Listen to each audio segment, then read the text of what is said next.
Morning, everyone. Morning. Welcome, welcome, welcome to the Versace Saturday morning live stream. So it's for American Crime Story Season 2, the Assassination.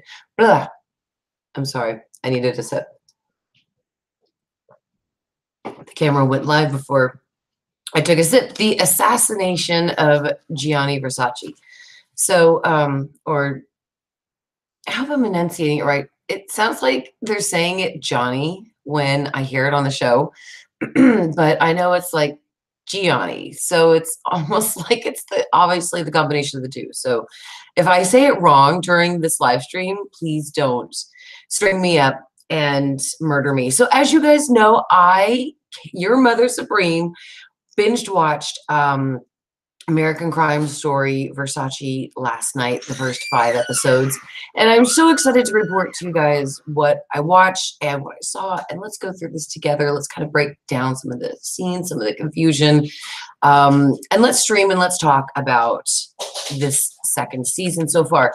Now, as you guys know, I wanted to say very quickly, don't forget to subscribe so that way you don't miss out on a single live stream and video. I'm also doing reviews for 911, American Horror Story News, and all that stuff. So again, make sure that you subscribe. Don't forget to like. And then Guilty, my new short story, is out right now on my website, www.maryandmoody.us. Go now and read my horror shorts because I'm going to take them down soon because I'm putting them all into a book. I have tons more shorts that was about to actually put out on my website, and my husband said, well, why don't you put them into a book? So that's exactly what I'm doing. So go read them now because, like I said, I'm about to take them out. And Mondays Are Murder is going to be delayed just 2 weeks, guys, because I accidentally deleted the information in the videos, and I feel so stupid. So I have to basically compress 4 months of hardcore research into 2 weeks. So Mondays Are Murder is just taking a 2-week hiatus, and then I'll be back to give you guys the rest of the season because I'm a fucking moron. Okay, so let's start with American Crime Story. Guys, this was so great so far. American Crime Story Season 1, the OJ, was fantastic. That one received some high praise, especially from the people who it happened with in real life, such as Marsha Clark and some of the other lawyers. They gave high praise because none of them were consulted. Ryan and the rest of them just did this on their own thoughts and creativity. I am so sorry. It's still pretty early for me in the morning, and I am obviously not like on top of my mind so far. So I obviously can't think of some of the right words, but season 1 was fantastic. And then I started seeing some of the criticism for season 2. I haven't had a chance up until yesterday. I hadn't had a chance to watch it because I have been watching some of Ryan's other shows, and my kids had been sick. We caught a horrible stomach bug, and I just haven't had a chance to see it. So I finally binge watched it yesterday, and I'm really impressed by it. I don't see the harsh criticism so far. A lot of people are bitching, well, the critics, excuse me, are bitching that the show focuses too much on Andrew Cunanan, not so much on Versace. Where are they going with this? It's not getting as many views as it was, as the first season and as Ryan Murphy's other series. So there's just some things that I wanted to address during this live stream, and let's go over let's go over the actual first 5 episodes. So obviously, if you don't want to be spoiled, do not watch this live stream. So I hope that you all are doing fantabuloso this Saturday morning. Let me check a few comments real quick, and then we'll I swear to the good Lord, I am not trying to endorse Sprite. It just helps in the morning. What's up, Debbie, Jonas, Glenn, BRT? It's so great to have you guys here. I hope you all are enjoying the stream. And again, I really hope that everybody has had a chance to actually watch American Crime Story. So season 2 has been pretty good. Jason G asked yesterday during the American Horror Story live stream, what is my favorite episode of Versace so far? And I have to say it's episode 2. But let's go through these let's go through these so that way we can talk about the episodes together. So now we start, obviously, in the pilot. We've got the murder of Versace. That is exactly how episode 1 for the pilot starts out for season 2. Now we get but what both Versace and Cunanan did that day, leading up to the murder and then afterwards. The pilot also seemed to focus just on both men. So it seems like that's the point of view that we're going to get this season, is from Versace and Cunanan. So we see where Andrew meets Versace at one point. I guess it's the first time. It's a club. They're introduced by a mutual acquaintance. And it seems to me that when Andrew is describing the incident to a young woman named Lisa, and I would assume that that's his sister, Andrew is very flamboyant. He's very intelligent, but he seems to be kind of lying possibly about the actual encounter. It seems like he is a great storyteller. It seems like he would be a great writer. I'm so sorry. I just had that sprite. Please excuse me. So it seems like he would be a fantastic writer. And when I say flamboyant, I mean that without trying to judge the man, he seems very enthusiastic. And I've never truly met very many men who weren't, who were into fashion and who were not gay. Now, there are a lot of men out there, I'm sure, that are definitely into fashion and care about that stuff.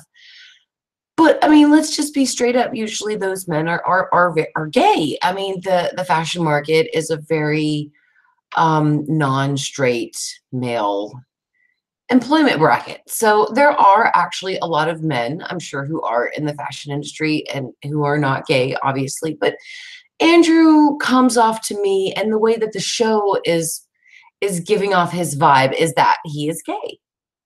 And again, there's absolutely nothing wrong with that, but I think that that's like the whole point of like Andrew Cunanan. He what I think the show kind of said it well at one point, where Andrew says to his gay friends that he's gay, and then to his straight friends that he is straight.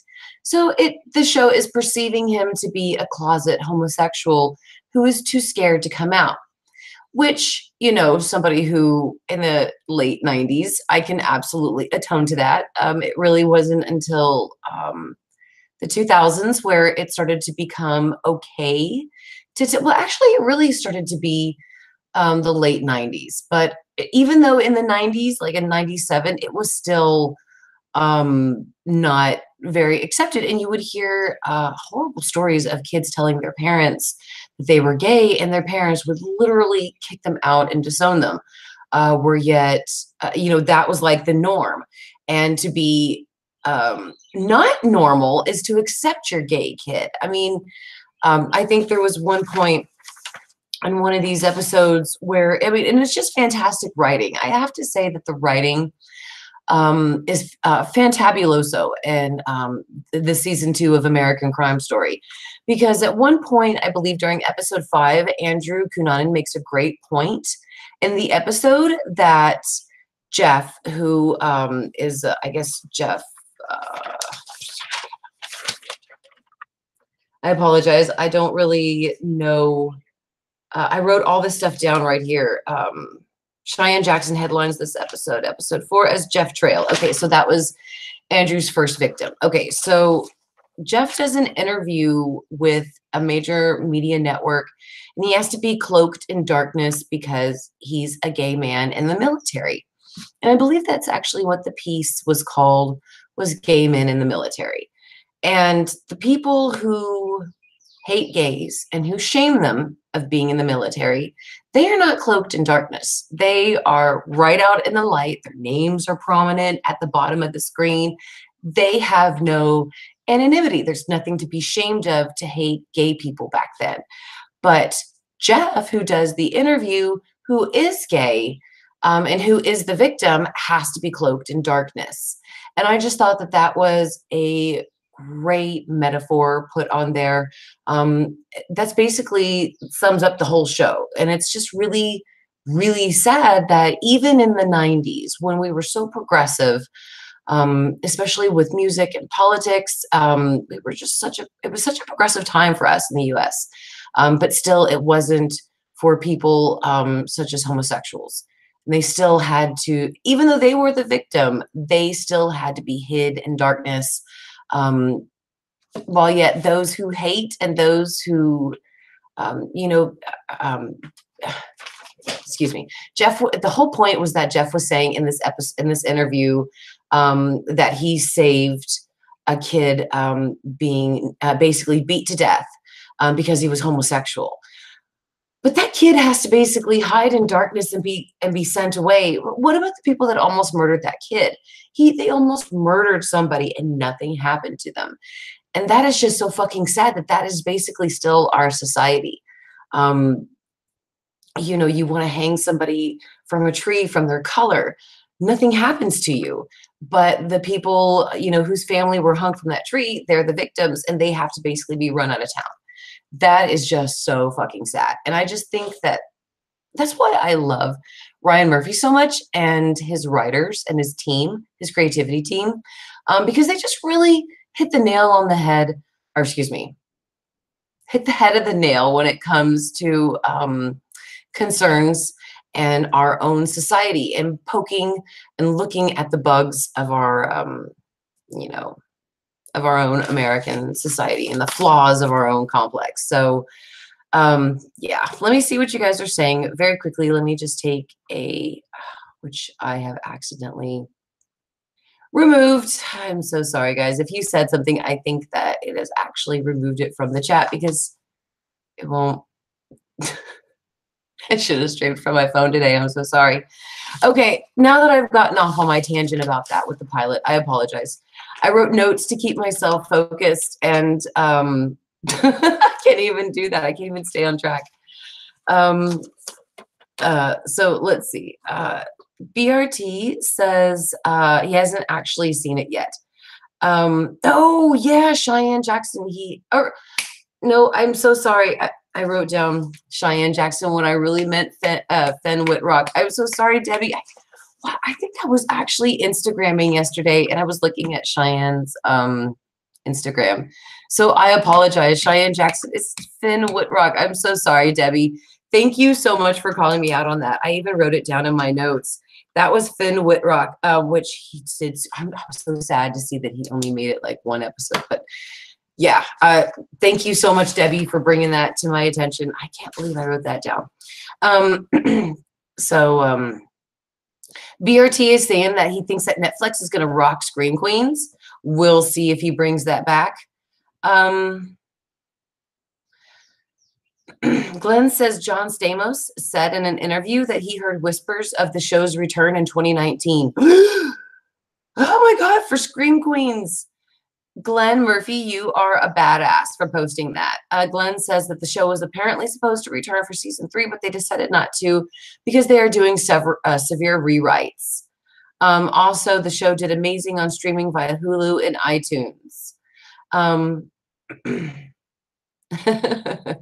Okay, so let me keep going. I apologize, guys. I just wanted to take a couple of comments real quick. Okay, yeah. There are conflicting statements basically in real life regarding the connection between Andrew and Gianni. So nobody really knows how Versace and Andrew knew each other, but the show is basically implying that they met one time at a club through a mutual friend. And it is also indicated on the show at the end that the show is based on facts. However, like the actual conversations between like Versace and his sister and Andrew and other people, like specific scenes, they are just assumed. So like the scene where Andrew put the tape around this guy's face in, and make sure my kids wrote down here, in an erotic scene. I think that was like in episode 2. They have no idea if that happened or not. They're just guessing. So, okay. So the guy who took the photo of Versace and sold it like it was on auction, I don't know if you guys remember seeing that in the pilot, but I wrote on here that he is a shit stain on the underwear of humanity. I mean, who would take a photo of somebody after they have been shot in the freaking face, going in one side and out the other, take your photo as you were being loaded into an ambulance, given to reporters, and says, bidding starts at $30,000. You know, last photo of Versace. I mean, that's so screwed up.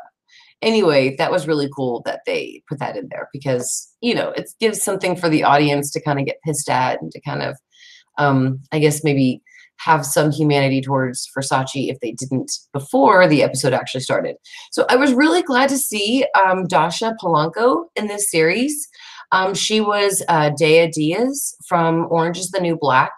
So I'm really happy to see her in another piece, and excuse me, another series that is not something, you know, just for people only on Netflix to see. I'm really happy that she is in something that Ryan Murphy has made, as well as Penelope Cruz. Penelope Cruz is fantastic as Donatella Versace.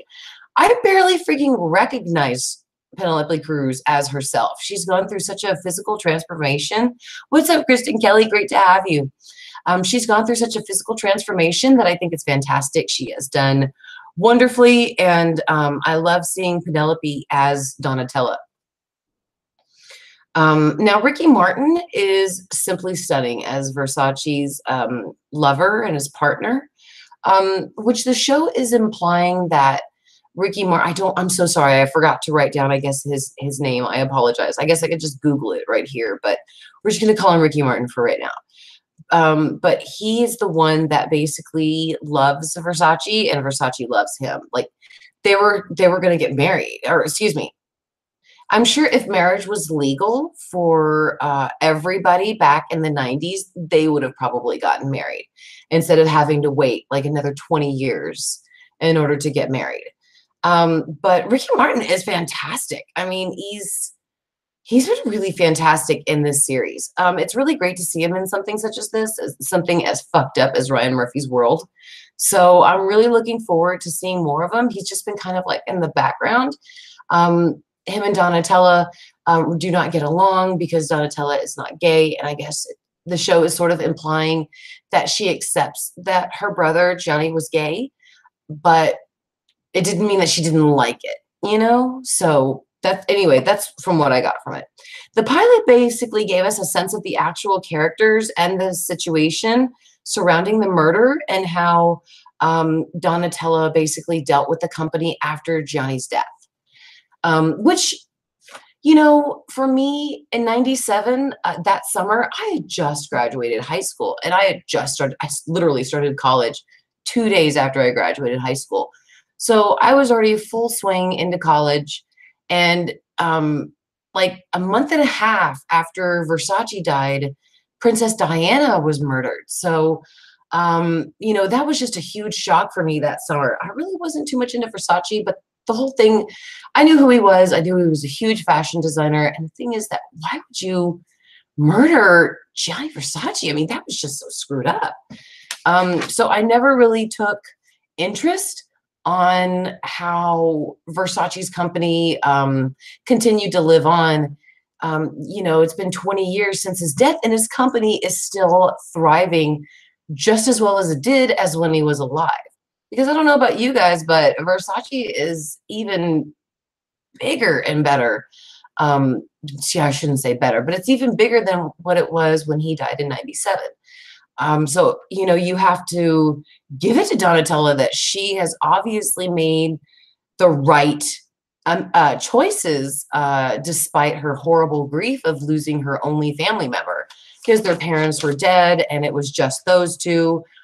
So, I mean, she's obviously a very strong and intelligent woman to continue to carry this company even, you know, almost 21 years after this man's passing. So, huge kudos and snaps to her, seriously. And I must say, guys, that the cinematography is amazeballs in this show. I would not be surprised if they won an Emmy for their cinematography. So the show also time jumps a lot, and I do have to admit, it is kind of difficult to tell if some of the things that Andrew says or what he recalls in a story is actually real, and if it actually even happened? So, and it does get confusing. You do have to really pay attention in the first two episodes because the show does time jump forwards and backwards and then back to the present a lot, or not, excuse me. When I say present, I mean 1997 to when Gianni was murdered. Um, Not like 2018 present.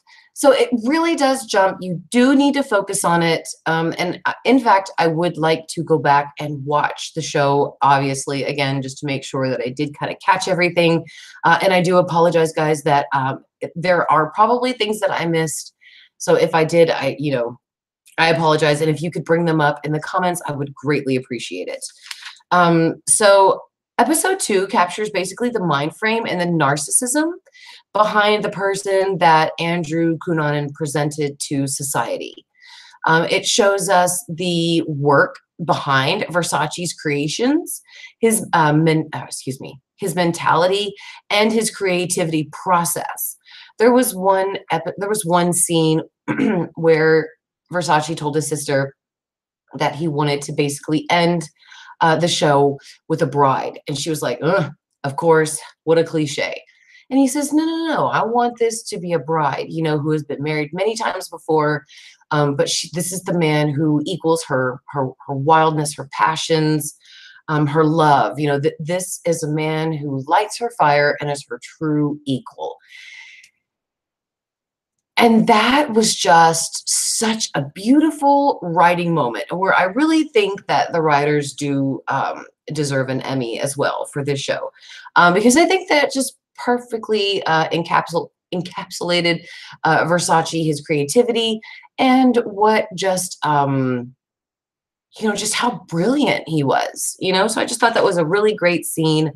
The writing was fantastic, and I'm not gonna lie, all the 90s music that was presented in these two episodes, oh my god, it took me back and it had me mofo dancing. I'm not gonna lie, but I was totally dancing through this whole thing. Yeah, what's up, No-Tell Motel? Great to have you. No-Tell Hotel, sorry. Ice Otter, it's so great to have you.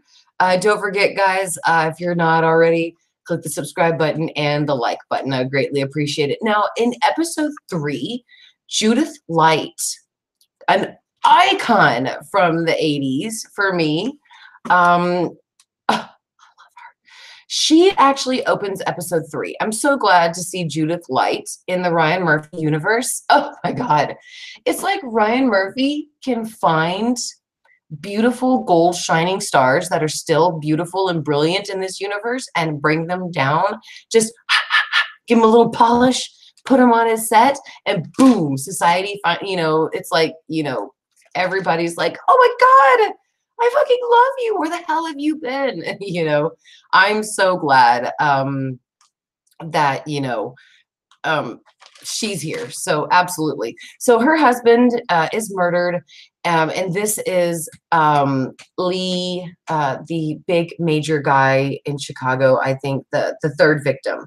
So we get the backstory on the third victim. Judith Light is the husband of Lee. And now, when the episode opens, she is basically coming home from a trip, and she sees that the ice cream has been left out on the countertop.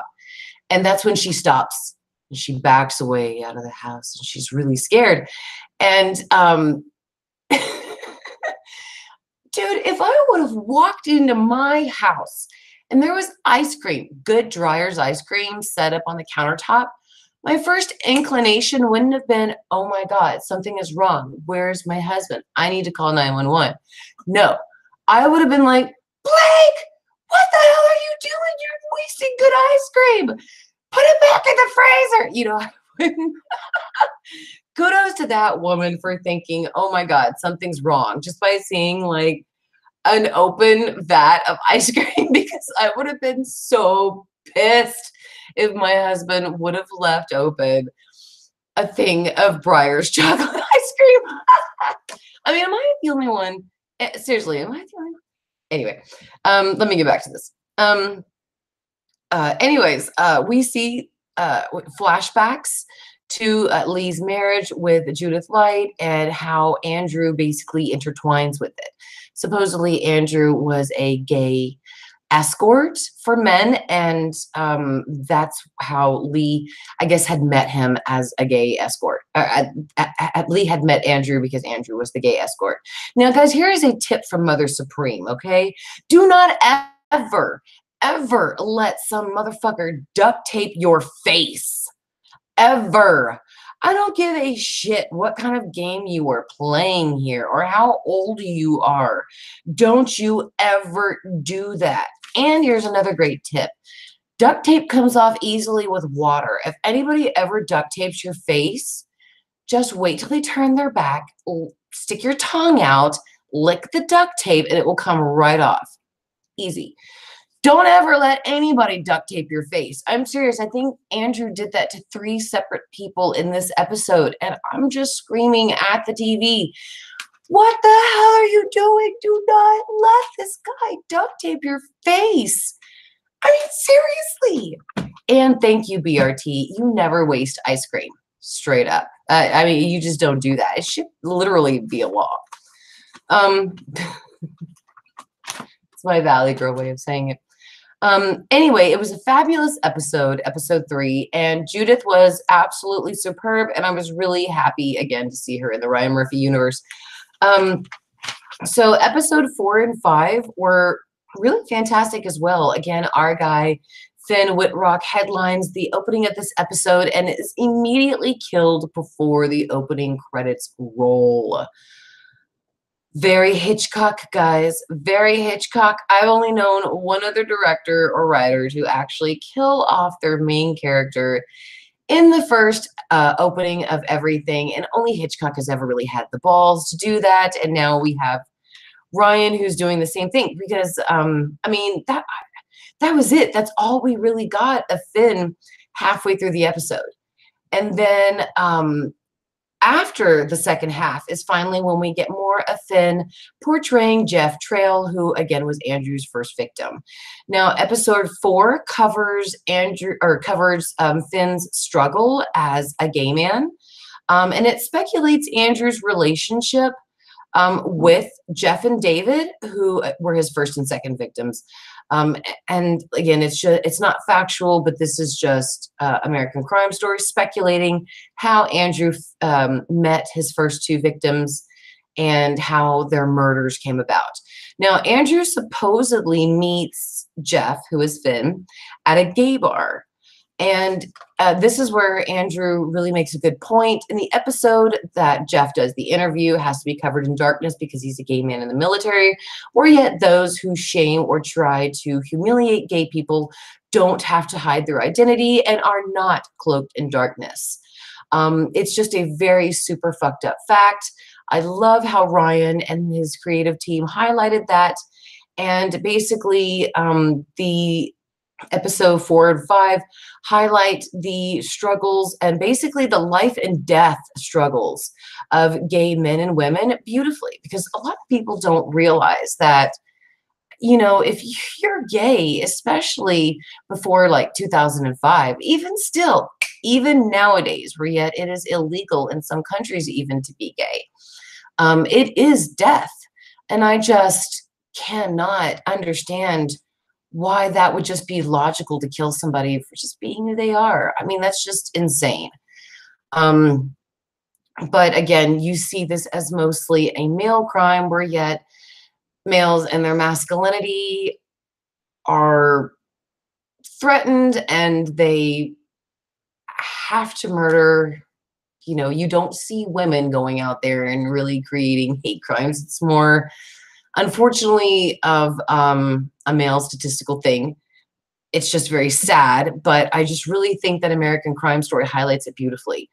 Because there was also something in episode 5 where it talks, it's like a beautiful side of life and yet the non-beautiful side of life. Andrew is forced to hide if he was gay. Now, I apologize. The show is just portraying that either Andrew used homosexuality to find his victims, take advantage of them, because unfortunately back then homosexuals were very reluctant to report crimes when it came to them, because then they would have to most likely come out as gay. And then also police really sometimes never took consideration to those who were gay. They didn't actually put those crimes in top priority. It's just really sad. But, you know, just homosexuals were unfortunately a very big crime statistic because people took very much advantage of them, again, because they could not ever really report what happened to them. So, so either Andrew used that to his advantage, or he was a gay man. Like I said, now we never knew. I don't think there's ever been a man that's ever come out and said, I've actually had a relationship with Andrew, mostly because they're dead. But still, it was probably a way that, yeah, he used to get into the gay community, to take advantage of them, so that way he could rob and murder whenever, I guess, like, he hit the fan. Now, one thing that is definitely undeniable is that Andrew Cunanan was a drug user. He was not a junkie, as he was able to mentally function in society. He probably is one of what you would call a sociopath, and one who is absolutely absent of feelings for others, though he demonstrates them in society. So I really do think that that is more of what he is. I just think that he was probably one of these huge psychological main liars that just always got away with it in life. And, you know, then all of a sudden, the drugs, and then he just had some sort of a snap, probably, or he just couldn't take it anymore, and he just started murdering. But Andrew had to live a life in the closet, basically, where yet Versace, when he came out and announced his homosexuality, he was embraced. He did it publicly with his boyfriend beside him. At least that's what the show is portraying. I do apologize if that's not what really happened, but I'm going right now on just the show. So at the end, I believe, of episode 5, it shows where Versace could step out in safety, comfort, and security to announce his homosexuality, where yet Andrew was always forced to hide it, and always received like the brutal end of everything. So we kind of, you know, get the opposite ends of the homosexual spectrum of what it is to be a homosexual male. Obviously not for a woman, because these are for, you know, 2 men. But it was just really fantastic. It was just so brilliantly written, guys. I just really think that they are really hitting at the core of society's problems that were, especially back in the day. A lot of them that were shoved under the rug. Not a lot of people wanted to care about or hear about. Nobody wanted to help anybody with gay issues. And, you know, now in 2017, it's significantly different. Now you're embraced. Now it is illegal to commit a hate crime. And, you know, it's just, it's politically correct to basically embrace those who are different. And I think that that is just such a wonderful thing that we have now. Like I said, unfortunately, that's just not the way it was back in the day. So, guys, what do you think about American Crime Story so far? Let me go on ahead and give you a little bit of news on American Horror Story. Don't forget, guys, to subscribe and check out my videos so that way you don't miss out on a single video or live stream. Guilty is available on my website. Go check it out, www.maryannmoody.us. Again, I'm about to take those down, so this will be the only opportunity that you'll be able to have to get my actual short stories. And Mondays or Murder is going to be delayed 2 weeks since I have to catch up on the work that I deleted because I'm a moron. And guys, Lily Rabb is starring in a new thriller on TNT called Deadlier Than the Male. Production is slated for this summer in the Big Easy. So thank you so much to Michael Z for the information, and congrats to Lily on our new show. I do believe, though, that she will definitely still be on American Horror Story. She'll probably just like guest cameo. And in more American Horror Story news, Ryan Murphy signed a 5-year deal with the major movie mogul Netflix. He is signing the contract to do films and series. And according to the assumptions, the deal was worth $300 million. Now, Ryan is set to start July 1st, 2018, and I personally don't believe that this will affect our favorite Ryan Murphy shows. I think, in fact, that this could improve them, because imagine what American Horror Story would look like if the writers and the creative team went unrestricted. I mean, can you guys just imagine what Asylum would have been like if there wasn't, you know, FCC regulations and standards and codes to abide by? Seriously, just imagine that. So let me know what you think about that in your, excuse me, let me know what you think about that in the comments. And guys, also let me know what you think about American Crime Story in the comments. Are you loving it? Are you hating it? Or are you not watching it? Also, the people who bought the actual murder house located in LA are suing the previous owners because they failed to disclose the fact that the house is a major Hollywood icon. Fans still flock to the house this day, and it is freaking the new owners out. Now, I can understand the new owner's anger, but the realtor really should be at fault, and the new owners. I mean, you cannot blame the previous owners for the new owner's failure to research the property before buying it.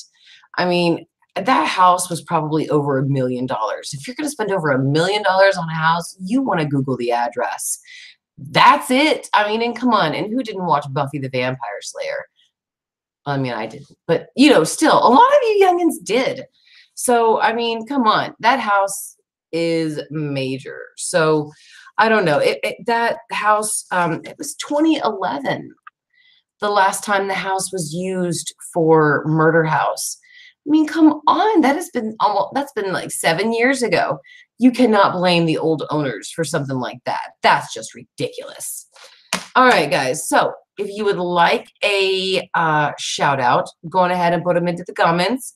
I will definitely give you guys a shout out. I am definitely going to continue doing live streams for Versace.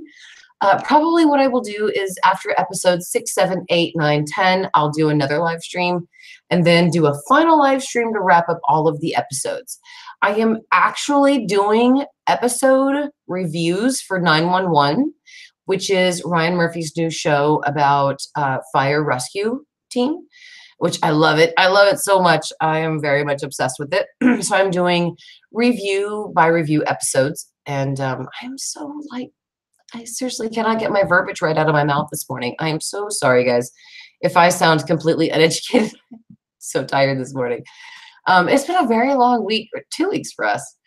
But it's a very great show, and I'm doing a review and breaking down each episode. I'm very excited about it, and I'm almost done, actually, and I'm about ready to post them. And I also got to bring up my Mondays Are Murder. Since I made that mistake, I can't review American Crime Story episode by episode. So I'm going to be doing some live streams just on the Saturdays. We'll be making it up that way.